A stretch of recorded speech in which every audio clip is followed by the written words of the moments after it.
Hello everyone, happy 29th of December. It's very much post-Christmas. My videos are going up quite late because I had a lot of time and energy to film them, but then I got really sick. I then spent like 4 days just sleeping the whole time. I haven't had any energy to read or anything, so the videos really went to the back burner. So your videos that you're seeing are all going up spectacularly late. At the time of filming this on the 29th of December, I haven't even started editing my Percy Jackson reading vlog or my Christmas reading video, so you can see how late we are. So by the time this video goes up, it'll probably be in like the middle of March. But anyway, Christmas is over, which means the post-Christmas sales are starting, and every year the post-Christmas sale I look forward to are the book ones. So last year I was actually a lot worse than this year. Last year I went to Bert's Books and Foyles and bought many books. You can see my Bert's Books videos on this channel, it's a little way back. And I bought many books across those two shops. This year I was actually arguably more self-restrained. I just bought some books from one shop, which happened to be Waterstones, because they had a lot of 50% off books. A lot of people were moaning that it wasn't as good as last year because it wasn't 50% off all hardbacks. But actually it worked out in my favour because most of the books they had sale on was the books that I wanted. So when I say I bought a lot of books, I got a big Waterstones box. I think in the end I bought 11 books. There's 10 here and there's one on the way, but I don't want to wait for that one to film this because I want to just put these away. Preface, I knew the sale was coming, so in December I bought next to no books. I think I bought maybe one book the whole month. And you know, I work full time, I don't have much of a social life, and I save. So I knew this was coming, so I saved accordingly for it, and now I'm very lucky to be able to spend this much money on this many books. I'm going to show you what books I bought. This is my unhinged New Year Waterstones haul. The first book I bought I wanted for ages, and it's a book about bookshops and books. It's called Welcome to the Hayunam Dong Bookshop. I will get an audiobook and see if that's the right way to pronounce it. But yes, that is the first book in this box. This is a book about someone who does all the things successfully she's supposed to do. She goes to uni, she lives her life as per her expectations, and she's just not happy. So she starts a bookshop, and in that bookshop she and other people find refuge. So they find happiness and comfort and friendship, and it says that it is a heartwarming story about finding comfort and acceptance in your life and the healing power of books. Sounds right up my street. I've wanted this for ages. I was waiting for the paperback, but it was 50% off. It does look slightly damaged, like it's bound a little bit funny where the cover doesn't quite meet the edge of the pages, but we love her nonetheless. A damaged book is still a book. The next book is the Kamogawa Food Diaries. Again, I need to see if that's the pronunciation, but yeah, this book here is translated from Japanese, and it's basically about a restaurant where you can go to, and the father and daughter, yes, the father and daughter who own it have this kind of talent where they can, when their customers come in, they can cook them a meal from their past that will recreate memories for them. So kind of like Before the Coffee Gets Cold kind of vibes, but with food. And I just think it sounds really lovely. Like, oh, imagine getting to taste a meal from your past and getting to relive that memory all over again. I just thought it sounded like a really lovely, heartwarming read. Again, this is one I'd wanted for ages. It was on my backlist. It was in the sale, so I bought it. In fact, I'm going to just say almost all of these were books I'd already wanted. I didn't use this as an excuse to buy too many new books, but this was an excuse to buy books I wanted and I was waiting for the paperback of, and while they were in a sale, I just bought them. This is one that probably I know the least about, but I have seen this everywhere, and when I read about it online it sounded a lot like kind of Dorian Gray vibes. This is Rouge, and what it says exactly is that it is a horror-tinged gothic fairy tale about a lonely dress shop clerk whose mother's unexpected death sends her down a treacherous path in pursuit of youth and beauty. Can she escape her mother's fate and find a connection that is more than skin deep? Sounds really dark. I have got Bunny on my shelf, it's somewhere along here, and this just sounds amazing. Like, I really love dark, gritty stories, and it does sound so much like Dorian Gray, which is one of my all-time favourite classics, so yeah, I was sold. Next up is a YA book, and that is Live Like a Goddess, and this is a collection of stories about goddesses across time and cultures, basically the stories they went through and how we as women can feel empowered by their stories and what we can learn from them. And this is a really gorgeous book. It's got lots of lovely pictures in it, and I had been eyeing this up, but I wasn't really sure if it was my thing or not, but I do like anything anything kind of mythology, Greek god, goddesses.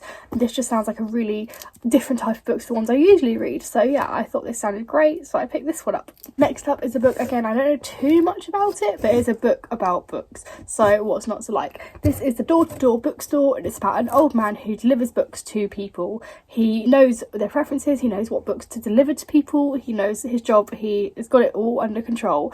And then this little girl here, I'm guessing this one on the cover, one day she wants to join him and he's a bit of a grumpy like, oh, fine if you have to. And I think it basically, from the sounds of it, is about how they develop a friendship together and he feels threatened by her trying to take his job.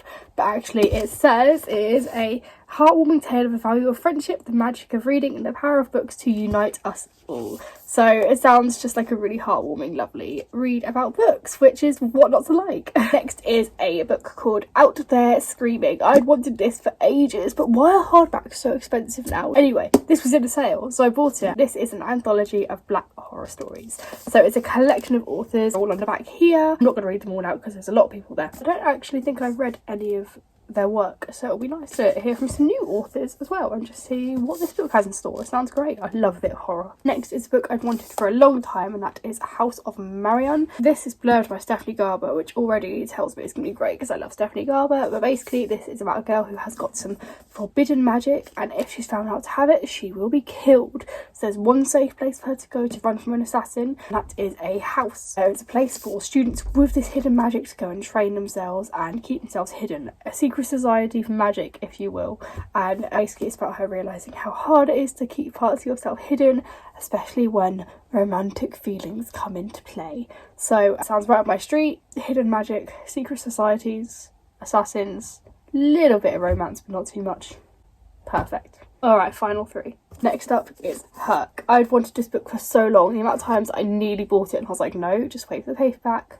Don't need to wait for it anymore. It's the story of Hercules told from the perspective of other people who knew Hercules. So you've got his wife, Megara, obviously. You've got his mum, and then you've got his first friend. It says they were more than friends.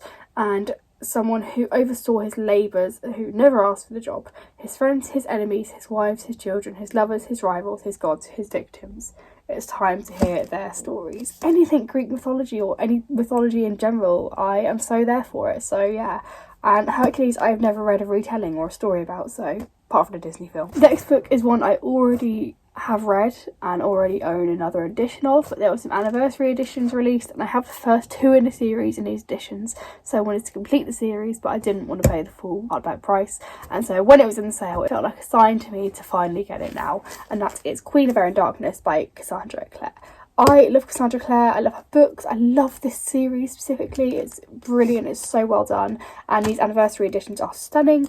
I have the first two, and now I have the third one to complete the set. I know that I don't need multiple editions of books, but sometimes they're just so stunning, I can't help myself. And with this anniversary edition, there is bonus content and a letter from Cassandra Clare, so you know, some new content. It is chunky though, I forgot how big this book was. We're now on to the last book. This is a book I again wanted for ages, and then I went to Yelp and I watched a panel where this author was talking, and the way they described their writing process, their research process, their passion for this book, it really came through when they were talking on this panel and made me want it so much more. But I was like, no, I just cannot justify it. I just got to wait for paperback. And then not only was it in the hardback sale, but the signed special edition with cool sprayed edges was in the sale. This is Sisters of the Sword, and it was described at Yelp as a feminist retelling of King Arthur, but not in the way you'd expect. So it's not just that she's swapped over King Arthur to being a woman, it's that all of the King Arthur and Knights of the Round Table are women, but she's also factored in the historical context that when you were a woman in that time, how would you get treated even if you were this really cool, awesome knight? And so it sounds like a really interesting read. I've not read many Arthurian retellings or Arthurian stories at all apart from Legendborn, which is obviously urban fantasy. So I'm really excited to read a tale set in that time period. I'm excited to have women at the forefront of the story, and I'm excited to see how that historical context comes into play with a story about badass women going and saving the day but being seen as lesser just because they are women. Really, really excited for this one and really happy I got a special edition in the sale. The last book, like I said, has not arrived yet, but I'm not going to wait for that to arrive, and that is the book what you are looking for is in the library. Off the top of my head, I can't remember huge amounts about this book, but I do know every time I've gone into a bookstore, I've picked it up and I've really wanted to read it. And it sounds like a book about books and about bookshops and just kind of the power of books and the power that it can have on people. So I'm really excited to get to that one when it arrives. And yeah, that is the last book I bought, and that will arrive imminently. That brings us to the end. That is all 11 books I bought this year in the Waterstones sale. I hope that you enjoyed this video. I hope there are some books in here maybe you want to pick up. If you got any books in the sale that you want to tell me about, then by all means do, because I don't take much encouragement to buy new books, so let me know what I should add to my TBR. Otherwise, I am going to go and do some more reading. Take care of yourselves, take care of each other, and I will see you all again soon. Bye!